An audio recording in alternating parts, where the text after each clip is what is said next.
estabilidad de precios y desarrollo financiero. Raghu escribió sobre los riesgos de dejar que la influencia de la política influencie la asignación del crédito.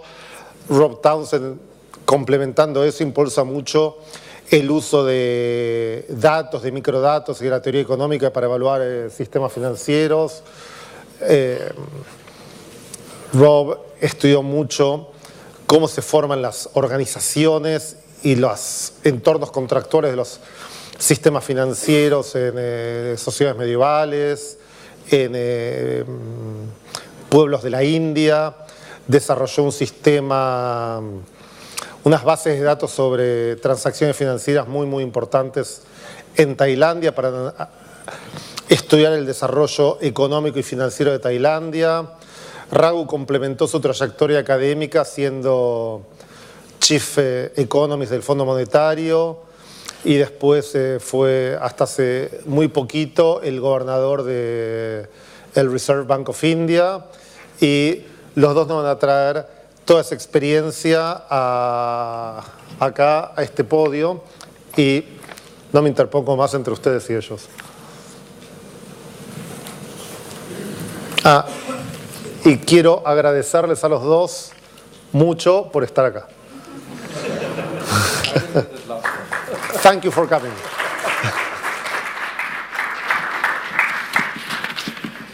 Well, Buenas tardes y gracias por haberme invitado a participar en estas jornadas. Esta es una sesión difícil, después de un buen almuerzo siempre es difícil y mi trabajo es mantenerlos despiertos. Voy a ver si tengo éxito en ese esfuerzo. Voy a pasar en realidad la presentación por alto y voy a seguir el menú y hablar y mostrarles.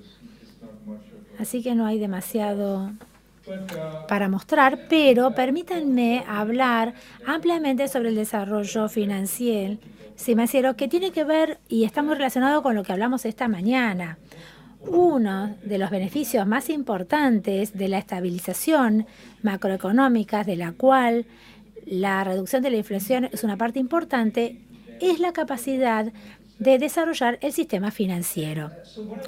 Lo que quiero hablar entonces hoy tiene que ver con los beneficios del desarrollo financiero, los aspectos clave del desarrollo financiero, pero también la economía política del desarrollo financiero. Parte de esto tiene que ver con la experiencia en otros países, pero también sería algo que ustedes conocen aquí. Y luego concluir con varios puntos a destacar. Vamos a comenzar entonces. ¿Por qué tiene sentido el desarrollo financiero? Creo que todos entendemos que para poder hacer que fluya el crédito, que haya inversión productiva y avanzar en eso hacia el consumo, no solamente a partir de los ahorros, sino también de los préstamos, uno necesita el desarrollo financiero. Y hay una gran cantidad de literatura que sugiere que el desarrollo financiero agrega al crecimiento, contribuye al crecimiento, ya sea que sea un factor que facilite o que sea el causante, no sé, pero en realidad hay una correlación importante entre el desarrollo financiero y el crecimiento. Uno de los aspectos más importantes del desarrollo financiero, que a veces no prestamos mucha atención, es la necesidad del desarrollo financiero de crear mayor estabilidad. Les voy a dar un ejemplo de eso.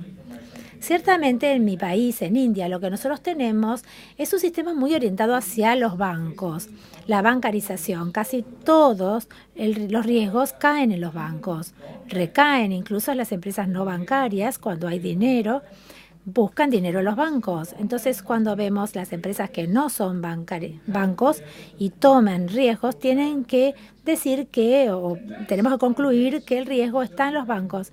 Y están en ciertas transacciones financieras, en ciertas inversiones, también ellos invierten, pero se necesitan estructuras que soporten los riesgos que los bancos no pueden soportar.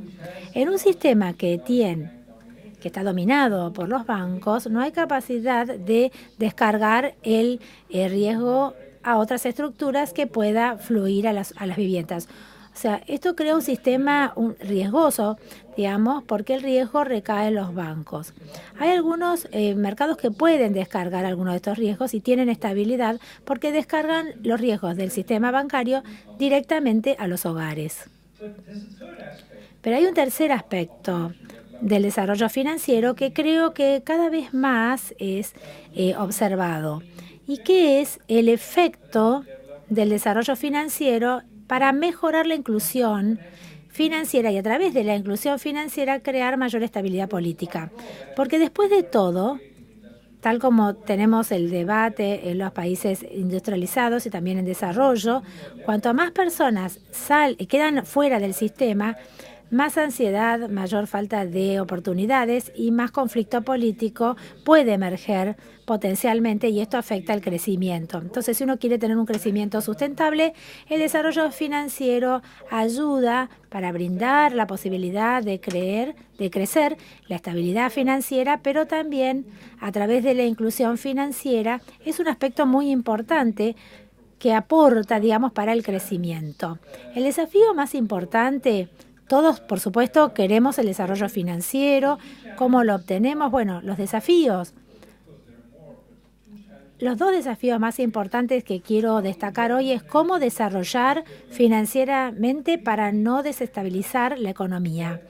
Cada vez se reconoce más que hay una base que todas las economías pueden tener para un desarrollo financiero. Ir más rápido se puede crear la desestabilización. Un ejemplo, para solamente mostrarles, es Japón. En los 80, de un día para el otro, crearon un mercado de bonos mucho más sólido, pero mientras lo creaban, los bancos perdían mucho negocio.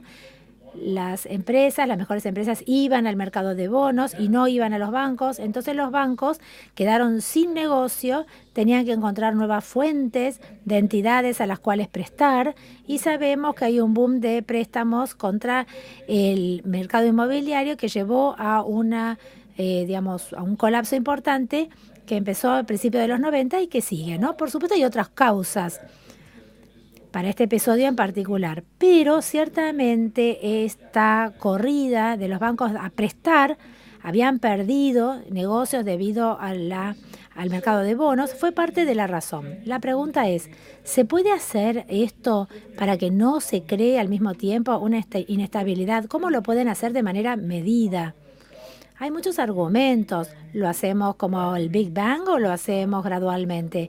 ¿Empezamos a elegir algunas frutas que están al alcance de la mano? ¿O hay un horizonte de tiempo en el que tenemos que hacerlo? Y sin esto sería imposible. El segundo aspecto, entonces, del desarrollo financiero, que también es algo que es importante pensar, es que hay intereses creados, intereses en el desarrollo financiero. En las conversaciones de hoy, por ejemplo, en el proceso de desinflación, que es parte del desarrollo financiero, hay personas que quedan afuera, que pierden, que tenían acceso a financiación, jugadores importantes, que quieren tener, digamos, acceso a financiamiento en los entornos inflacionarios. Entonces, cuando se reduce la inflación, las tasas de interés son positivas y estas personas ven el costo sobre ellos y no les gusta. Por primera vez en su vida, las tasas de interés no les conviene y no es una perspectiva muy buena para ellos. Simplemente uno de los aspectos del desarrollo financiero, entonces, es aumentar el flujo de crédito. Para incrementar el flujo de crédito, la recuperación tiene que ser más fácil. Nuevamente, hay personas que se han beneficiado a partir del acceso porque sí tenían acceso a través de las conexiones o lo que sea anteriormente, pero ahora que ustedes están aumentando la solidez de poder recuperar de los bancos, ellos en realidad las mejoras en el proceso de recuperación no les beneficia. Como ya tenían acceso, ellos no se benefician con el acceso incrementado, sino que ahora tienen que pagar y anteriormente no pagaban, tanto como ahora. Por lo tanto, hay intereses creados contra el desarrollo financiero de algunas personas que anteriormente se veían financieras. Cuando hablamos del desarrollo financiero, ¿dónde comenzamos? Este es el lugar donde ustedes están comenzando ahora. Y este es el lugar que ciertamente nosotros nos hemos concentrado en India, y es la macroestabilidad. Sin la macroestabilidad, todo lo demás es mucho más difícil. Si ustedes quieren emitir bonos a largo plazo, no hay mercado porque nadie confía en ustedes para controlar la inflación a largo plazo. Si ustedes quieren diferentes tipos de derivados, la prima de riesgo de estos son muy altas.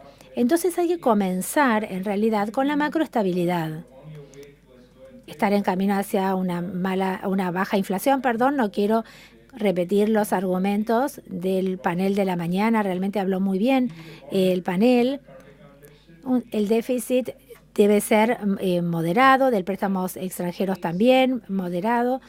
Entonces, una parte importante es riesgos reales positivos. Hay que generar, digamos, tasas de riesgo positivas, porque los aspectos importantes del desarrollo financiero es aumentar las tasas de estabilidad de la economía. Una vez que aumenta, ustedes ya tienen la base para poder crear el desarrollo financiero. Primero la estabilidad, porque si no es una arena movediza. Entonces, aumentar los ahorros es muy importante en la economía, y es por eso que las tasas reales positivas que hablábamos esta mañana son muy importantes en este contexto. Y además hay que darle a la gente un horizonte para anticiparse que estas cosas realmente van a continuar. Por eso necesitan las instituciones, que las instituciones puedan crear la credibilidad en la política. ¿Qué tipo de instituciones? Por ejemplo, para inflación hablábamos instituciones de metas de inflación, acuerdos con el gobierno, el Comité de Política Monetaria y algún tipo de soporte, autoridad de monitoreo. Esto también es importante para poder transmitir al público en general, especialmente de inversores, el hecho de que los instrumentos van a tener valor a futuro. Yo creo que esto es mucho más importante, este tipo de instituciones son mucho más importantes hoy de lo que eran hace 10 años. ¿Y por qué lo digo? Porque hace 10 años teníamos una economía mundial vibrante, y en esta economía vibrante uno no tiene que depender de la demanda doméstica para el crecimiento y para tener un desarrollo sustentable. Uno puede depender también de la exportación para el crecimiento. Este es el buen periodo que estábamos hablando esta mañana para Argentina y para Brasil. Pero con la economía mundial, que ahora se ve mucho más difícil, que depender de la demanda externa para el crecimiento va a ser más difícil. Hay que depender también de la demanda interna, y es allí donde las instituciones tienen que controlar la macroestabilidad, y eso es muy importante para poder tener un crecimiento sustentable. Si no, vamos a tener periodos de demanda muy fuerte, no controlada, boom de crédito, seguido por caídas de crédito que todas las personas que están aquí, incluyendo yo, conocemos muy bien. Nuevamente quiero enfatizar entonces que en este periodo, especialmente con la demanda mundial débil, la demanda doméstica es importante, y crear una demanda interna es extremadamente importante, y necesitamos instituciones para regir esto. El segundo aspecto, que está muy relacionado con la macroestabilidad, es la estabilidad del sistema bancario. Y aquí el presidente Sturzenegger dijo esta mañana y habló del retorno a los depósitos bancarios, y dijo muy en claro que no solo hay que tener tasas de interés reales positivas en el sistema, sino que también hay que tener el riesgo crediticio limitado, porque si no, no va a haber ahorros financieros, y por lo tanto, para hacerlo, tienen que darle a las personas la idea de que el sistema bancario va a ser estable, las reglamentaciones y supervisión, la calidad de las reglamentaciones y supervisión de Argentina es muy importante, y ese énfasis para los países, por suerte, no están comenzando con un problema del sector, de respaldo. Y en India tuvimos momentos en los que siempre tenía que ver esta cuestión con, por ejemplo, los malos activos, alguna vez se van a recuperar y eso esperan, o tienen que forzar el reconocimiento y la depuración, activos que son incobrables, etcétera. Y siempre los reguladores tienen que elegir esto entre estas dos posturas, y se pueden depender a veces de hacer un bailout y no cometer error. A veces es mejor depurar al principio, cuando tenemos activos incobrables, y hacerlo ahora y no esperar que las cosas ocurran por sí solas. Y creo que además de esto, lo que ha sido muy importante en este momento es las políticas microprudenciales, no solo internamente, sino el sector, la vigilancia, cómo asegurarse, tener un crecimiento creíble, tener préstamos extranjeros controlados. No voy a entrar en detalle de esto, pero creo que es obvio. El próximo aspecto del desarrollo financiero del que quiero hablar son las nuevas instituciones. Para aquellos que tienen contacto con el establishment político siempre quiere menor riesgo. Pero ¿cómo pueden tener menores riesgos? Simplemente la mayoría de los sistemas tienen competencia, entonces las tasas más bajas en realidad no va a ser la solución, sino que hay que crear instituciones que puedan permitir una recuperación más fácil, mejor información, todas estas cosas que los académicos hablan, ¿no? Esto significa que para poder tener buen desarrollo financiero, uno tiene que crear estas instituciones.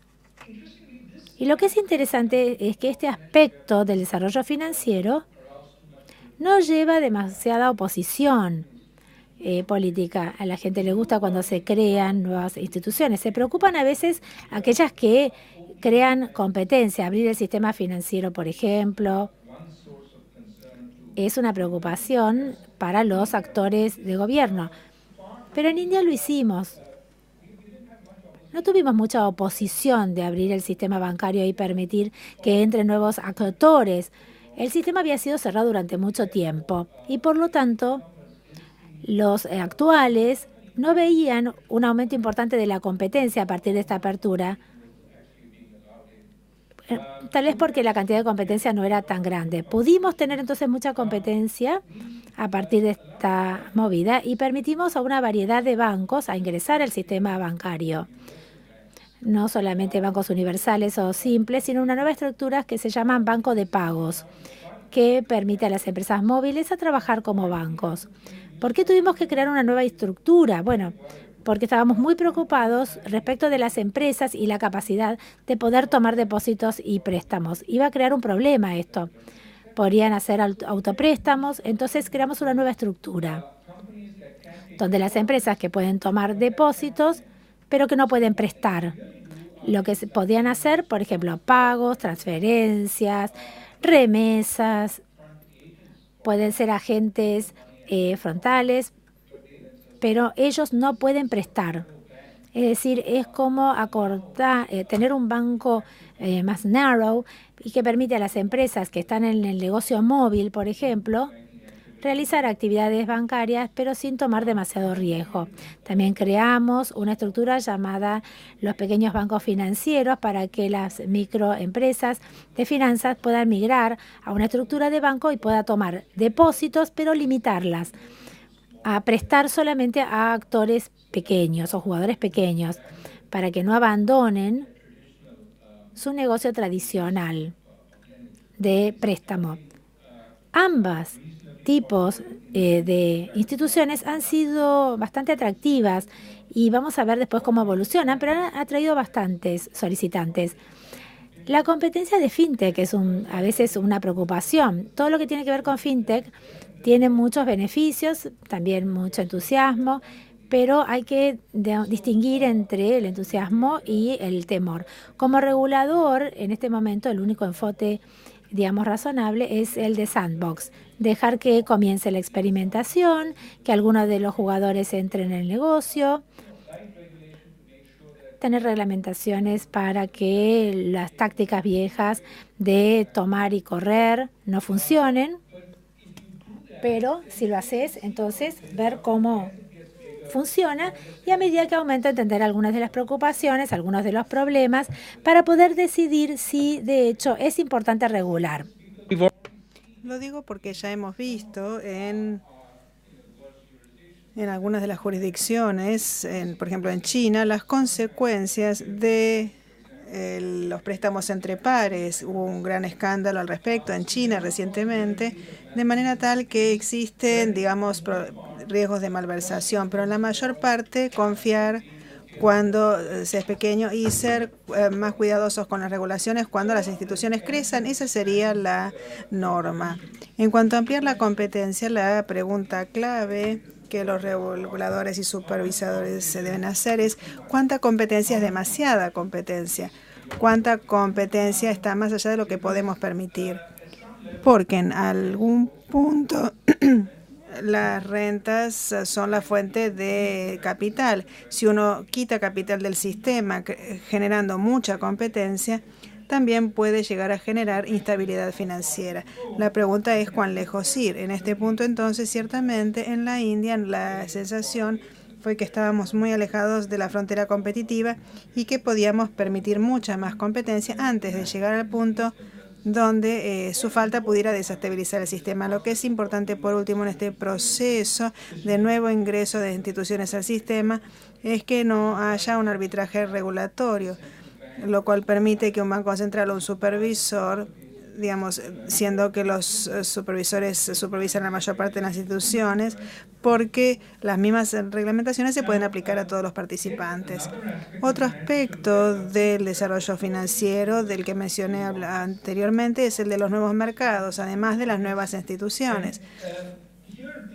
Aquí el tema real es alejarse un poco de bloquear la puerta y permitir que nuevos instrumentos ingresen. Una vez más, me parece que la norma operativa es la de dejar que las cosas florezcan cuando son de dimensión pequeña y ser más intervencionista cuando pueden crecer, digamos, al crecer plantear problemas potenciales. A medida que se realiza la macroestabilización hay una serie de nuevos instrumentos que empiezan a transformarse en instrumentos importantes, los bonos corporativos, los soberanos, la tasa de interés sobre divisas, los futuros sobre commodities, los futuros, etcétera. Uno de los problemas que tuvimos en India, y que no sé si es un problema aquí, es esta preocupación por la especulación. Por ejemplo,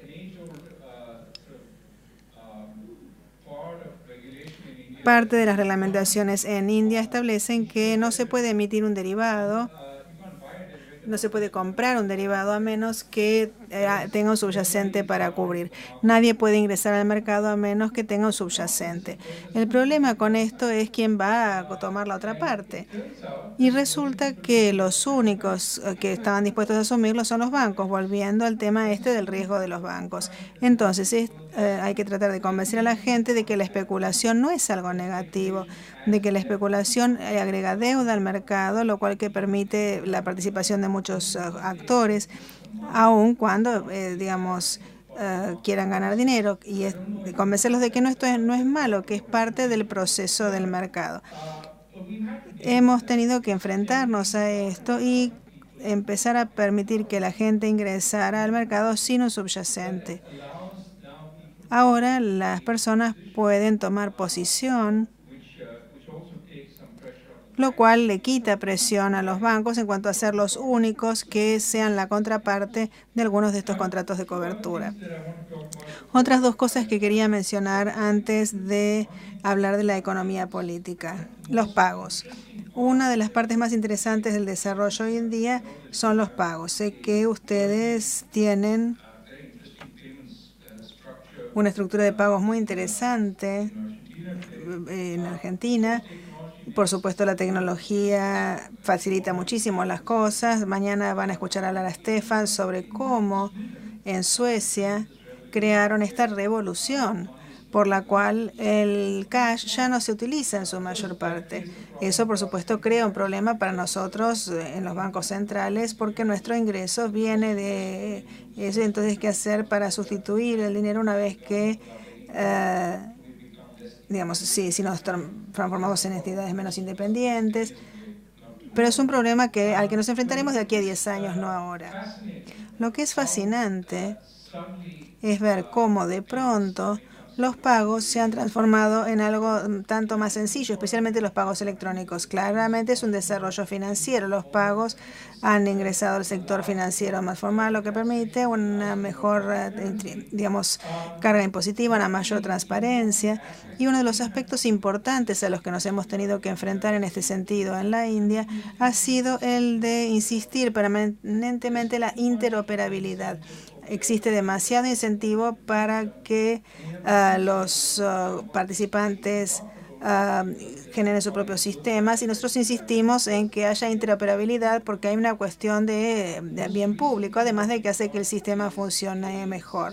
Recientemente hemos implementado un sistema por el cual cualquiera con un teléfono celular puede hacer un pago desde su cuenta bancaria a cualquier otra persona con un teléfono celular y una cuenta bancaria en otro lado. Y funciona porque funciona en una plataforma pública común que no pertenece a nadie. Cualquiera lo puede hacer, cualquiera que tenga una cuenta bancaria, y pagarle a cualquier otra persona que tenga una cuenta. Y sobre la base de la experiencia sueca, creo que esto puede transformarse en algo que va a despegar, va a crecer y va a eliminar el uso del efectivo. El último aspecto que querría abordar es el de el distrés financiero. Uno de los aspectos más importantes del desarrollo financiero es mejorar el proceso de recuperación, como dije. La mayoría de los países empezaron el proceso de desarrollo financiero con una, política de recuperación muy laxa, porque el sistema financiero en general se ve impulsado por grandes participantes que tienen acceso y no les importa que los recuperos sean buenos o malos, porque de todas maneras van a recuperar el sistema. Si queremos mejorar el acceso por parte de los menores participantes, tenemos que mejorar el proceso de recupero. Al mismo tiempo, lo que sucede es que al facilitar y fortalecer el proceso de recupero existe la posibilidad de que uno vaya demasiado lejos, cosa que se dio en la India. Lo que hemos hecho es fortalecer ciertas leyes en materia de recupero, y con frecuencia el intento es también lograr recuperar fondos de los peces gordos, digamos. Estos tienen un acceso mucho mayor al sistema judicial, formas de evitar el recupero si no les parece bien, lo que hace que las leyes se tornen más draconianas y eventualmente lastimar o afectar a los más chicos, a los participantes más pequeños.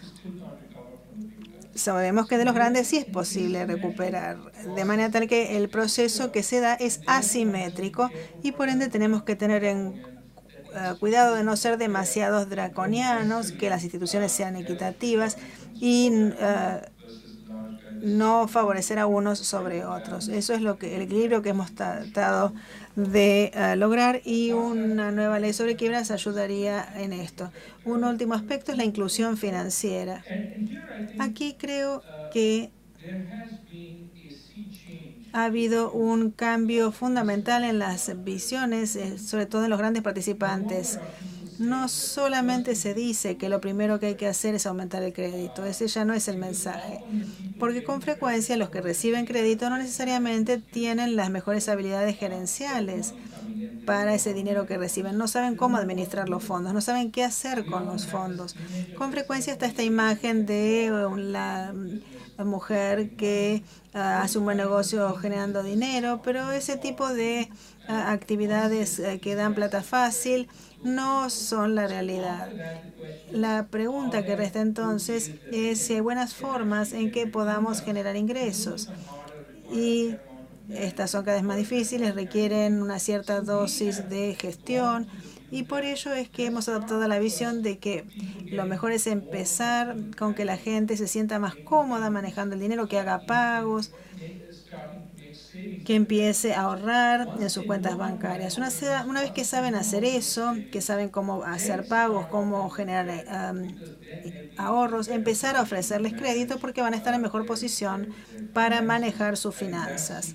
En esa secuencia, creo, es extremadamente importante. En los últimos minutos me gustaría hablar sobre la economía política, y claramente hay intereses a los que no les gusta este proceso de desarrollo financiero, especialmente aquellos que tenían el acceso previo. También hay cierta oposición proveniente de nociones falsas o el temor de que vamos a tener una ganancia de suma cero. Alguien va a ganar a expensas mías, en lugar de que todos aprovechen el crecimiento. Hablando del proceso de reforma de la India, hay dos formas en las que ese ruido se superó.